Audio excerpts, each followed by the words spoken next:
Hey there everyone, it's Matt from Creative Reviews, and today we're taking a look at the Sony Xperia Tablet S.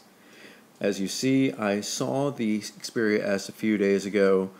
Its release date is September 7th, 2012, that's a Friday, and it's an upgrade from the original Sony Tablet S.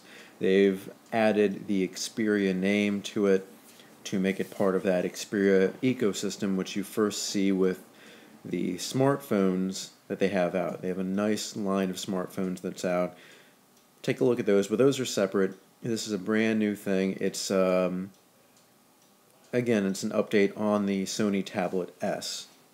This one does have that IR that the old one did, and it's most described as a TV accessory, but I think it's much, much more than this. Before we continue with the information, let me go down the specs. We're going to begin with the camera. The camera resolution on the rear is an 8 megapixel camera, and looking at it, it was pretty clear, but I don't like that the viewfinder, when you use the camera, doesn't allow you to see the entire screen. As for the iPad, which I use, when I'm in camera mode or video mode, you can see the entire picture filling the entire screen. But for this one, it does not fill up the entire screen. It's more of a 1/4 of the entire screen in the center kind of viewfinder, and I think it's needlessly small when you have more screen real estate than that. In the front, you have a 1 megapixel camera, which looks okay, but 1 megapixel isn't anything to really see. It is better than the iPads, either the 2 or the 3, because the iPad only has VGA resolution on it. As for the inputs and outputs, it has a good expansion slot. Of course, it has an SD memory card slot, and that's a full SD size, not the micro, so you can use anything, pop anything in there, and gain access to all your favorite files. It does have the headphone output and a multi-port output. Processor, very important thing. The processor type is an NVIDIA Tegra 3 Mobile. It is a quad-core Cortex A9 CPU with 1.4 gigahertz, which I think is it's needed now. I was about to say it's very useful, but it's now needed. It has to have a quad-core processor. Single cores don't even cut it. Quad or dual cores are okay, but to be competitive now, you do have to have a quad core. Taking a look at the weight and dimensions, the dimensions are not the screen, but the entire tablet itself. 9.45 inches width. The height is 0.35 inches to 0.47 inches. I'll get more to that. Its height, or its depth, is 6.87 inches. Now, I really wouldn't refer this. I'm actually looking at the Sony website right now, going over these specs to make sure I get everything right. I wouldn't call that the depth. I call the depth, I guess you would say, the thinness of it. And if you've seen the video, you can see that the Xperia S tablet and the previous one, the Tablet S, they look like a rolled up newspaper. And imagine when you roll up a newspaper, you hold it, one side's thicker. One side you use to grip, and it turns into like this round little thing where it eventually, I'd say, triangles down into a sharp point, much like the MacBook Air does. This one has a very good grip on it. It has nice tactile bumps on the back, so you can hold it there. But it's a lot smaller than the original Sony S tablet.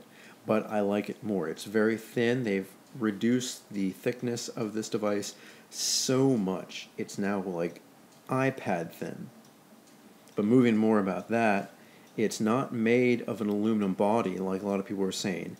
It looks like it has an aluminum body, but it is very, alright, I don't know how to say this. It's plasticky, but it is not a device that feels like you could bend and twist it. It has a very firm body. It's a very nice feeling plastic, and again on the grip with the little bumps, it's very holdable with no case whatsoever.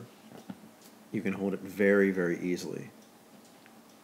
Moving on, we're going to go on to the convenience section. It does have an infrared remote control functionality with macro functionality as well, and that's great because you can use this as a universal remote for anything, not just Sony products, but anything you have up there. I have an LG TV, I could use it there. I could use it on my Fios box and control it from there. So you have your tablet with you at all times in your house. You turn on the TV with it, you turn it off when you leave. It's very convenient. And I assume they're going to be doing more things with this infrared technology as well. Moving on, we have the memory, the RAM. The internal memory is 1 gigabyte. I think that's very average now. That's good. The software, you're going to be very interested to know that it is Android 4.0. That's the newest one, and it looks very, very clean. Again, refer to the first video of the Xperia Tablet S.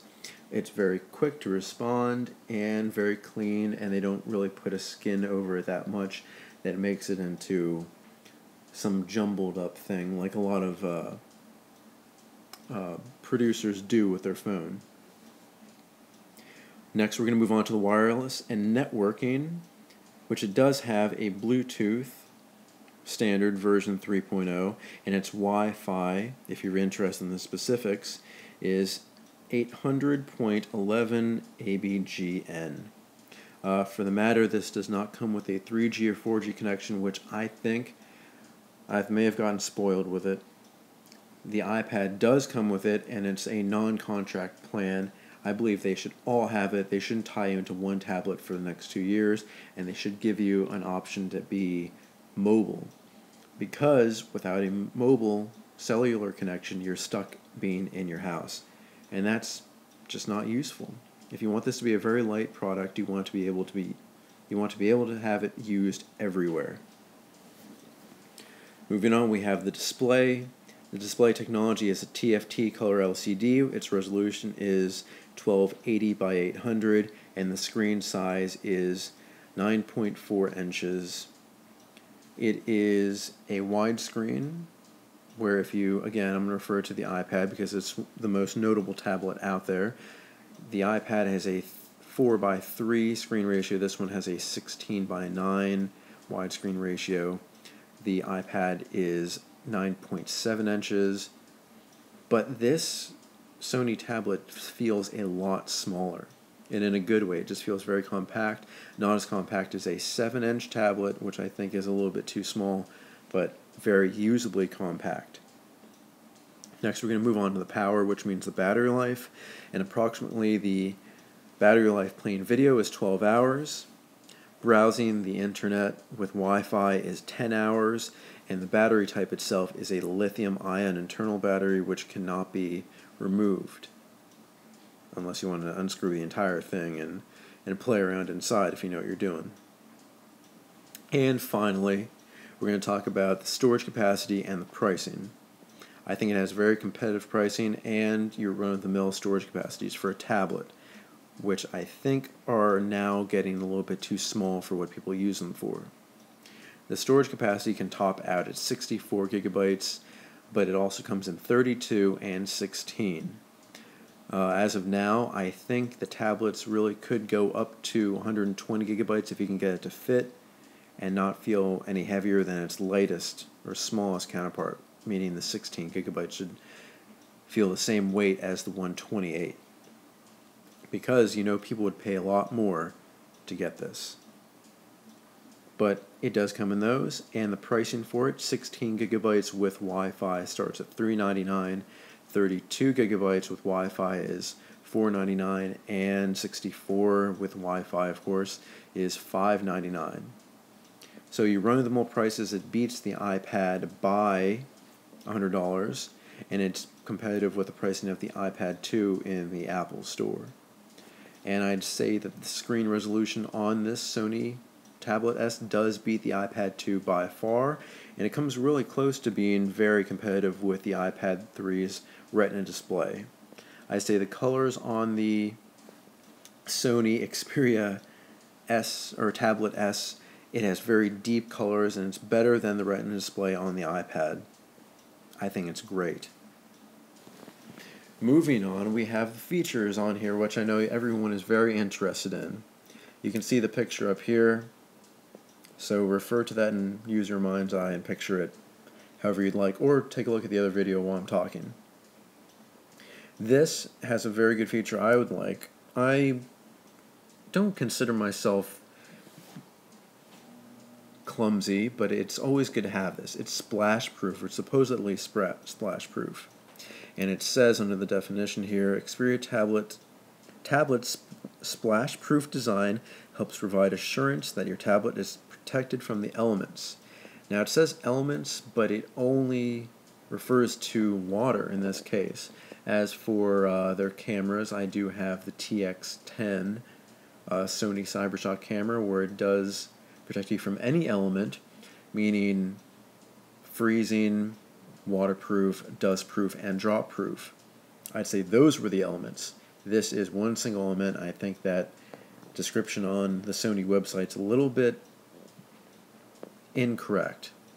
I wouldn't say false, but I think it's just incorrect, and they should alter that. You have different modes in here. One that's being talked about is the guest mode, where you can limit, what somebody uses your tablet on. If it's your kid, if it's a friend, that they don't download a bunch of garbage on your tablet, or if it's a kid, that they don't go to anything inappropriate that you don't want them to see. I think that's very good. Of course, since this runs Android, you get the Google Play Store, and as of now, on when it's released on September 7th, 2012, you get $45 in feature films from Google Play, which is a good little, reason to get this thing. As of now, it's not been released yet. It's being released on September 7th, on Friday, and it's expected to do well. It got a really good review from CNET. It's a really nice tablet, and I think the accessory that will make this is a little carrying case that comes with a keyboard in it.